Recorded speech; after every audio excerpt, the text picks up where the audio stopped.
And you've caught our attention right away. And was ready to be done with it, not just with ministry, but with life. He decided to take 2 bottles. He really wanted to do the job right. And he says that the next few hours he doesn't remember very much at all about those few hours, except that his wife was sitting next to him in the hospital room crying and saying, "We will get through this. We'll be okay." And they did get through it.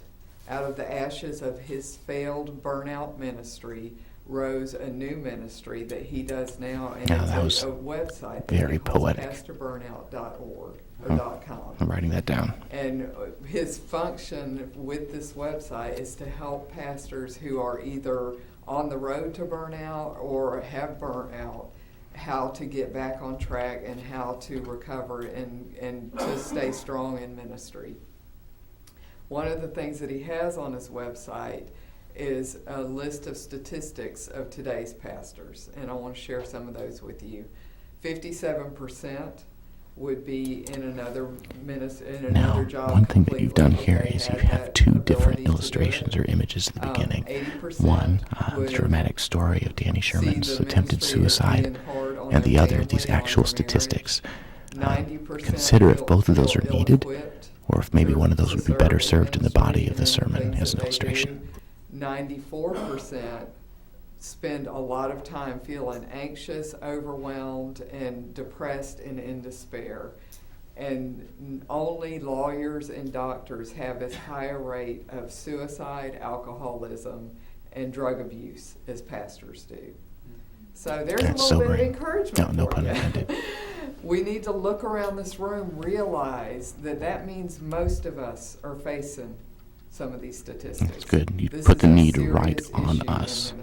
Most of us are facing. There's moral failure, there's all kinds of conflict that you're going to have to deal with and all of those things. And what I want to talk to you about today is one thing that you can do as a pastor that is going to help you to endure not only in your own personal You painted a bleak family picture, life, and now you said but there's in one ministry as thing well. we can focus on. So now we're all looking for that. So I'm excited to hear your HP and see how it meets it. Charm is deceitful and beauty is vain, but a woman who fears the Lord, she will be praised. Now, it's a verse that's easy to memorize, but pick up the text. Always pick up the text when you're speaking of the foundation of your message. This is going to help you to not only be strong in ministry, but in your family life as well.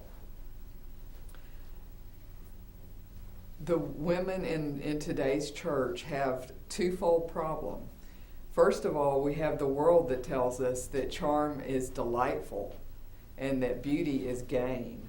They don't see what the Bible tells us about that. They see charm as being something where we should be always putting our best foot forward, and beauty is something that we should always be looking like. All right, so I hear the first point of your sermon being the problem, the illusions of charm and beauty that are set up for women in today's society, which are counterindicative of what Scripture says. This passage isn't about what is evil against what is good. Oh, good. That's a great distinction. Well done. In that it just doesn't give the full presentation of a person. It's a person putting their very best foot forward, and it's just not showing the entire person. I like to think of the new DTS student. When they come here, we're on fire, we're ready to be here, we're all enthusiastic, and we just want to set the world on fire for Jesus. And so everybody that we meet, we're excited, we're happy to be here, and so we're charming, we're putting our best foot forward all the time. But it only takes a few deadlines and a few late nights and some financial hardships, and you start to see the countenance change, and you start to see the other parts connecting of that with this. person This is a come great out. move to relevance. And it wasn't that that they were lying, they were covering up who they really were. Some of the commentators I read made it sound like this passage is saying that charm is hiding a wicked or bad personality, but that's not really the sense of this text. It's more about what is not as important versus what is really important. And the same goes with beauty. Beauty is a good thing. God created beauty. He gave us beauty. And he's not telling you to go out and find an ugly woman to marry. That's not the point of this text. Rather, it means there's a song that about beauty that, is I think, isn't passing. there? It's not going to last. Age and disease are going to take those things away. If you want to know what a woman is going to look like in 20 or 30 years, look at her mother. And that'll give you a good clue of who you're marrying, who you're with. No comment. So don't expect those things to last. That's the point of this passage. The other problem that we have as women is in the church, what is a godly woman is very narrowly defined. Now, you made a strong statement that that's the point of this passage. I think it's a point that's driving to a primary point, but it's not the point. She takes care of everybody to the neglect I think of you herself. agree, but She be careful with the works, statements we make, right? Probably in the children's ministry. She works with Vacation Bible School. She has this is how we see these women. And this leaves out a whole segment of the population in the church that has so much to offer. There's the childless, there's the widows, there are the people that are professionals, the doctors and the lawyers. And This is good. This crowd that's sitting before you right now needs to hear this message. I appreciate this. Often overlooks them. And I really want to challenge y'all to learn to identify the fear of the Lord in these women and to raise them up, encourage them in ministry, give them opportunities to serve. The word praise, it's about a public acknowledgement and about a public affirmation of somebody. It's not something you can't praise silently. So it's very much really valuing them in the congregation and giving them a sense what's the word I'm looking for? That they have something to offer.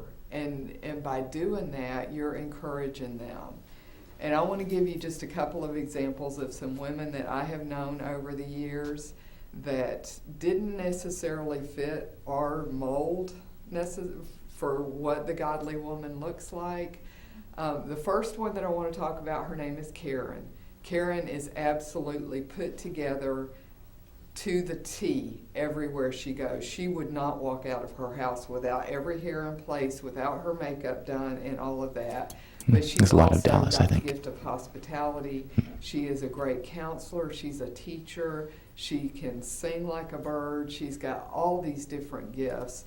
But the first time that I saw her, she was singing in the choir in my church, and I thought, that woman doesn't have a spiritual bone in her body. I had her picked, but I just thought I knew exactly what she was. I've done that to someone too, much to my chagrin. I visited community Bible study, and she was the teaching Yeah.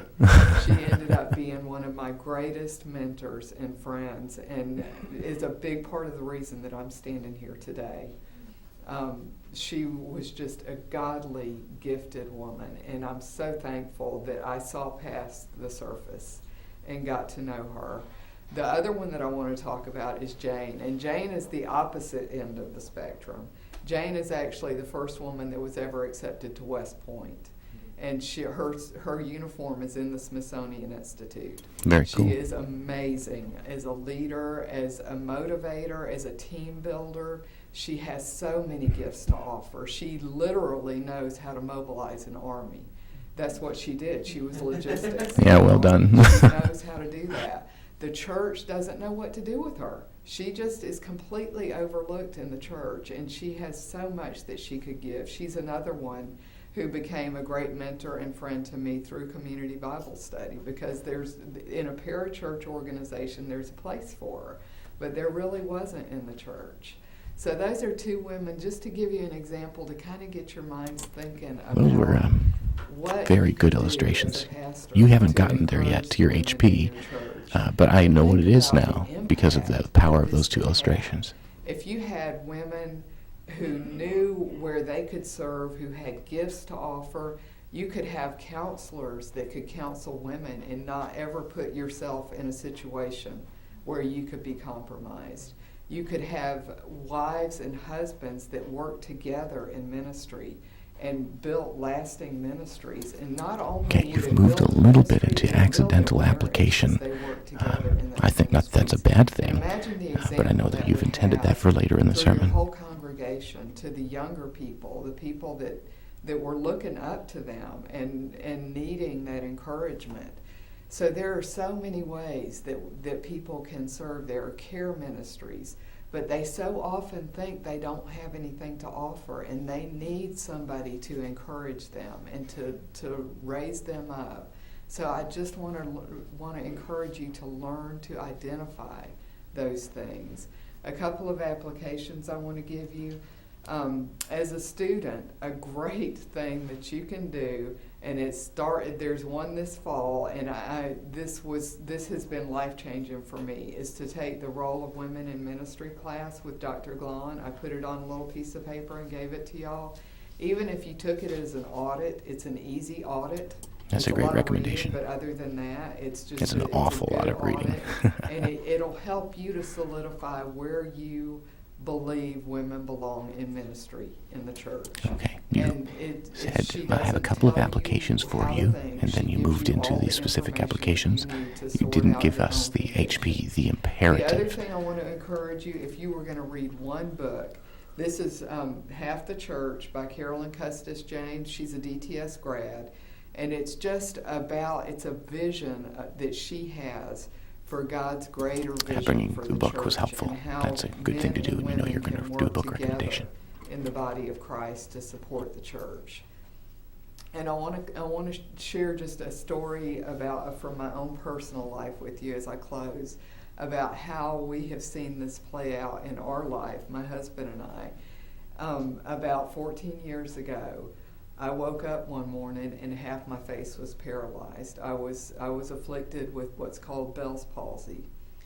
And